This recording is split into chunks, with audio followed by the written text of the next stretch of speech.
안녕하십니까. 오늘은 온라인 쇼핑몰에서 판매 방식 종류에 대해서 조금 알아보도록 하겠습니다. 그동안 너무 해외 구매 대행만 이제 알아봤었는데요. 다른 판매 방식은 뭐가 있는지 한번 알아보는 시간을 갖도록 해보겠습니다. 그래서 크게 제가 네 가지로 한번 나눠봤는데, 위탁 판매, 리셀, 해외 구매 대행, 사입 판매 이렇게 나눠봤습니다. 난이도로 따지자면은 저는 위탁 판매랑 해외 구매 대행이 리셀이나 사입 판매에 비해서는 조금 더 쉽다고 생각을 합니다. 그래서 1번 위탁 판매부터 한번 알아보면은, 위탁 판매란 도매 사이트에서 저희가 또는 도매 사이트 또는 제조업체를 컨택해서 이제 상품을 가져와서 저희가 마진을 붙여서 판매하는 방식인데, 저희가 직접 사입을 하는 게 아니라 도매 사이트나 제조업체에서 직접 보내주는 방식입니다. 그래서 예를 들어서는 이제 도매매나 도매국이 있고, 요즘 유튜브에서 유행하는 이제 과일을 이제 농부들이랑 협약을 맺어서 주문이 들어오면은 대신에 물건을 발송해주는 그런 판매 방식을 위탁 판매라고 보시면 될 것 같습니다. 위탁 판매의 장점으로는 재고 리스크가 없습니다. 앞서 설명드린 것처럼 주문이 들어왔을 때 이제 위탁 판매처에 오더를 넣는 이런 시스템이기 때문에 재고를 가져가지 않습니다. 그리고 이제 국내 위탁이기 때문에 국내에서 배송을 해주기 때문에, 수도권 같은 경우에는 이제 하루에서 이틀, 그리고 지방이나 제주도면은 조금 더 걸리겠죠. 그래서 배송이 비교적 빠르다. 그리고 상품 등록도 쉽습니다. 다 한국말로 돼 있잖아요. 일단 저희가 가져오는 상품들이. 그렇기 때문에 저희도 이해하기 쉽고, 그 제품에 대해서 해외 판매랑 해외 이제 구매 대행과 비교하면은 상품 등록이 많이 쉽다. 다 한국어로 돼 있고 한국 상품이고 우리가 꽤 친근하게 다가갈 수 있기 때문에. 그리고 지재권도 비교적 자유로운데요. 웬만한 도매 사이트에서는 이미지 사용을 가능하도록 허용해 줍니다. 그렇기 때문에 저희가 사진을 직접 찍을 필요도 없고, 도매 사이트에서 제공하는 이미지를 가져와서 등록을 하면 되기 때문에 이제 지재권에서 비교적 자유롭다, 이렇게 보시면 될 것 같습니다. 자, 그 다음은 그러면 이제 장점을 살펴봤으니까 단점을 보자면, 진입 장벽이 낮아서 경쟁이 치열합니다. 위탁 판매랑 해외 구매 대행이 있는데, 보통 위탁 판매를 더 많이 시작하시더라고요. 위탁 판매가 제가 봤을 때는 해외 구매 대행보다 조금 더 쉽다, 이렇게 생각을 합니다. 그리고 돈을 뭐가 많이 버냐, 케이스 바이 케이스인 것 같기 때문에 그 부분은 위탁 판매도 1억 2억 파시는 분이 있고, 해외 구매 대행도 몇 억씩 파시는 분이 있기 때문에 그런 건 나중에 다뤄보도록 하겠습니다. 진입 장벽이 낮아서 경쟁이 치열합니다. 예를 들어서 이제 아이템 위너 같은 경우에서 계속 서로 10원씩 내려요. 낮춰서 판매를 하다가 결국에는 백마진을 보는 경우도 발생을 합니다. 그 정도로 경쟁이 치열하다고 보면 될 것 같습니다. 그리고 이제 다른 사입, 리셀, 해외 구매 대행과 비교해서 상대적으로 마진이 적어요. 왜냐면 누구나 쉽게 접근할 수 있고 누구나 쉽게 올릴 수 있기 때문에 마진이 적을 수밖에 없는 것 같습니다. 그리고 품절에 대응하기가 취약한데요. 저희가 A라는 사이트에서 물건을 갖고 와서 B라는 사이트에 올렸습니다. 그래서 이제 B라는 사이트에서 주문이 들어와서 A라는 사이트에서 다시 주문을 하려고 갔더니 품절이 되는 경우도 발생해요. 이렇게 되면 우리는 다른 데서 물건을 찾아서 보내거나, 아니면 고객한테 직접적으로 저희가 품절 때문에 발송을 해드리기가 어렵습니다, 죄송합니다, 요런 이제 CS를 처리를 해야 됩니다. 그래서 대응하기가 취약하다라고 보면 될 것 같고요. 다음으로는 이제 리셀에 대해서 살펴보겠습니다. 요즘에 굉장히 이제 유튜브에서 핫해요. 일본, 유럽, 미국 이런 데서 한국에서 구하기 쉽지 않은 제품들을 이제 가져와서 피를 붙여서 파는 상품인데,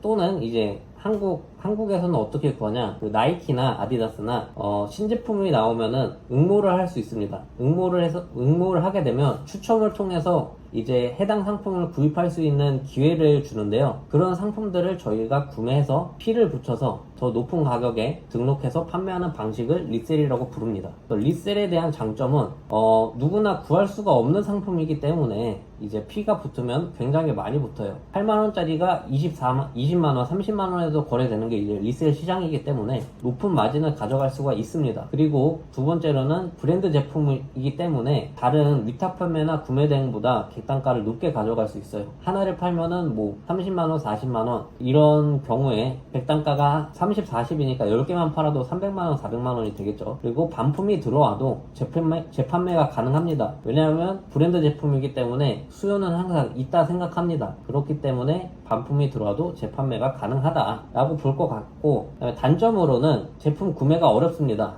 해외에 나가서 사는 경우에는 유튜브에도 많이 나왔지만 오픈런을 해야 돼요. 11시 오픈이면은 뭐 10시에 가 있다던가 9시에 가 있다던가 그렇게 이제 들어가서 그 제품이 있으면 다행인데 또 없을 수도 있기 때문에 그런 리스크는 갖고 가야 됩니다. 그리고 응모도 나이키, 대표적으로 이제 나이키에서 신발이 새 제품이 나올 때 응모를 하면은 100명이 하면은 한 2~3명이 된다 해요. 그 정도로 확률이 낮다. 그리고 항상 새로운 제품이 나오기 때문에 지속적으로 이런 브랜드 공부를 해야 되는 점이 있습니다. 그리고 이게 제일 큰 문제라고 생각하는데요. 저희가 비싼 돈을 주고 사옵니다. 피가 붙을 것을 예상하고. 하지만 이제 저희의 예상과는 다르게 그 제품이 잘 안 팔리거나 아니면 그 사이즈는 인기가 없거나 이런 경우에는 오히려 저희가 손해를 보고 판매를 해야 되는 경우도 발생할 수가 있기 때문에 저는 이게 가장 큰 단점이라고 볼 수 있을 것 같습니다. 자, 그리고 해외 구매 대행은 많이 설명했었는데, 해외에서 상품을 소싱하여 이제 국내 마켓, 오픈마켓, 네이버 쿠팡, 뭐 지마켓 옥션, 11번가 이런 오픈마켓이나 아니면은 제가 직접 홈페이지를 만들어서 자사몰 같은 곳에서 상품을 등록한 이후에 판매가 이루어지면 그때 이제 해외, 중국이나 뭐 유럽, 미국 이런데 소싱처에 주문을 하여서 고객에게 보내주는 이런 사업이라고 보면 될 것 같습니다. 그래서 해외 구매 대행의 장점은 저희가 주문이 들어온 다음에 보내기 때문에 재고 리스크가 없죠. 그리고 또 주문이 들어오면 보내기 때문에 소자본으로도 가능합니다. 카드 한 장과 저희가 그래도 200~300 벌 거면 한 1000만원 정도 있으면은 한 200~300 가져갈 수 있지 않을까 생각을 합니다. 그리고 해외에서만 판매하는 상품으로 차별화가 가능합니다. 우리나라에 없는 상품을 이제 해외에서 가져와서 파는 건데, 예를 들자면 이제 경쟁력 있는 것들이 예전에 예를 들자면 레이저 제모기 같은 경우가 한국에서는 굉장히 비쌌어요. 몇십만원씩 했습니다. 근데 그때 1688이나 타오바오에서는 그런 제품들이 3만원에서 6만원 이 정도밖에 안 했었거든요. 물론 지금은 한국도 많이 저렴해졌습니다. 그랬을 때 그거 팔았던 사람들은 돈 많이 벌었겠죠. 그런 것처럼 이제 해외에서 판매하는 상품으로 차별화를 가능하다라고 보면 될 것 같습니다. 그리고 해외 구매 대행은 세금을 무척 적게 내는데요. 왜 그러냐면 이제 다른 판매 같은 경우에는 매출에서 10%를 부가세로 측정을 하는데, 해외 구매 대행 같은 경우는 판매가에서 저희가 매입 금액을 뺀 상품을 매출로 산정을 하기 때문에 세금이 엄청 적습니다. 부가세가 그래서 굉장히 다른 사업보다 메리트가 있다라고 보시면 될 것 같고요. 구매 대행의 단점은 이게 가장 스트레스죠. 많은 분들이 여기서 많이 포기를 하시는데 CS가 많습니다. CS는 진짜 스트레스가 많은데 그 중에서도 가장 많은 CS 두 가지를 들자면 이런 거는 이제 매일매일 발생한다고 보시면 돼요. 그래서 기계적으로 이제 얘기를 해주시면 되는데, 개인 통관부 물어보시는 고객님들, 그리고 배송 언제 오냐고 물어보시는 고객님들이 많은데, 이런 것들은 기계처럼 항상 답변을 해드리면 됩니다. 이것보다도 더 심한 거는 이제 진상 고객님들이 있는데, 자기가 잘못해놓고 저희한테 책임을 지라 하시는 분들은 어떻게 대응해야 될지를 저도 이게 1년이 넘었지만 아직까지도 잘 모르겠습니다. 그런 경우에는 이제 무대응을 하거나 아니면은 그냥 가격이 높지 않은 경우에는 그냥 뭐 반품을 해드린다던가 그렇게 처리하고 있습니다. 그 부분이 스트레스를 덜 가져가면서 이 사업을 오랫동안 유지해 나갈 수 있는 점인 것 같습니다.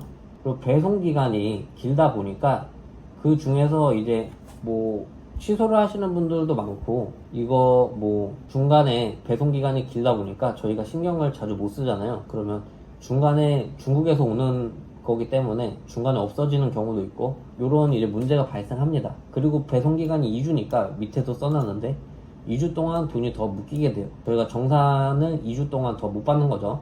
그리고 해외 배송으로는 이제 교환 환불이 거의 불가능한데, 이게 무슨 말이냐면 해주긴 해줍니다. 알리는 잘 해줘요. 알리는 뭐 저희 반품지로 와서 가져가고도 하는데, 저희가 타오바오나 1688 같은 경우에는 저희가 직접 보내야 돼요. 직접 보내야 되는데, 뭐 2만원짜리 상품을 저희가 주문했는데 저희가 중국으로 다시 보내는데 2~3만원이 들면은 이거는 저희가 오히려 손해잖아요. 그런 것들을 조금 얘기를 해놓은 건데, 저희가 중국으로 보내는데 돈이 너무 많이 들기 때문에 교환 환불이 거의 불가능하다고 보시면 될 것 같습니다. 물론 엄청 비싼 상품 같은 경우에는 한번 해볼만 하겠죠. 근데 거의 안 된다라고 보시면 될 것 같습니다. 그래서 저희 같은 경우에도 1%에서 2%는 이런 교환 환불 반품권으로 고정비가 발생하고 있습니다. 그 네 번째로는 이제 정산이 오래 걸려서 돈이 묶이게 되는데 네이버는 괜찮습니다. 일단은 이 2주를 깔고 가기 때문에 어찌됐든 오래 걸리는데, 그나마 네이버는 배송 완료일로부터 3일 안에 정산이 되고, G마켓 옥션 같은 경우에도 한 달 단위로 결제가 되기 때문에 괜찮은데, 쿠팡 같은 경우에는 이제 배송 완료일로부터 66일이 걸리기 때문에 돈이 좀 오래 묶여있고, 그걸로 인해서 돈맥경화라고 그러죠. 돈이 부족해서 사업을 굴리는데 어려움을 겪을 수가 있습니다. 자, 마지막으로는 이제 사입 판매에 대해서 알아볼 텐데, 국내 사입과 중국 사입 등등 재고를 쌓아놓고 저희가 물건을 먼저 구매하고 재고를 쌓아놓은 다음에 주문이 들어오면 판매하는 사업을 말합니다. 그래서 사입 판매에 대한 장점은 교환 환불이 용이합니다. 저희가 직접 관리하니까요. 그리고 가격 경쟁력이 있습니다. 왜냐면 저희가 도매가로 떼오니까 많이 사오죠. 그리고 한두 개 사면은 사실 경쟁력은 없습니다.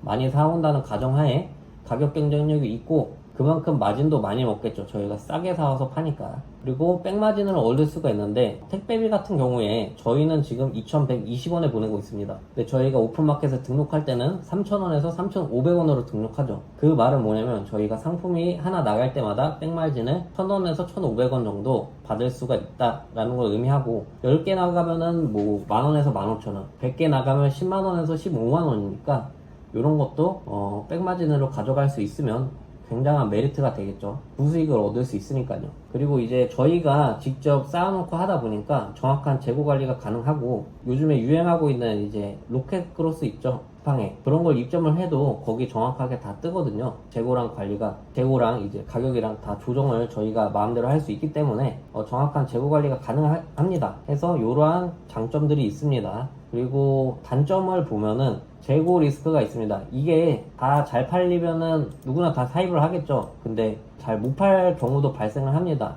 그러면은 요거는 고스란히 이제 손해를 안고 가거나 아니면은 원가로 판매를 해서 이제 리스크 해지를 해야 되는데, 저희 같은 경우에는 이제 재고가 남으면은 할인을 해서 판매를 하고 있습니다. 포장 및 택배 발송은 한 명의 인건비가 더 들어가는 거기 때문에 구매 대행이나 위탁 판매 같은 경우는 저희가 포장하고 택배를 보낼 일이 없으니까 한 명분이 덜 들어가는데, 요거는 이제 한 명이 아니면 제가 직접 해야겠죠. 해서 인건비가 들어간다 라고 보면 될 것 같습니다. 그리고 초기 자본금이 필요합니다. 다른 거는 이제 주문이 들어오면은 저희가 결제를 하는 시스템이기 때문에 카드로 해도 되고 진짜 소자본으로 해도 되는데, 타입 판매 같은 경우에는 저희가 사무실도 있어야 되죠. 집에서 할 수가 없습니다. 창고가 있어야 되기 때문에. 창고도 있어야 되고, 그 다음에 물건도 사놔야 되기 때문에 다른 사업에 비해서 초기 자본금이 필요하다는 단점이 있습니다. 그래서 오늘은 이제 그 판매 방식에 대해서 한번 알아봤고요. 어떤 종류들이 있는지. 다음 시간에는 이제 더 유익한 정보로 찾아뵙도록 하겠습니다. 오늘도 시청해주셔서 감사합니다.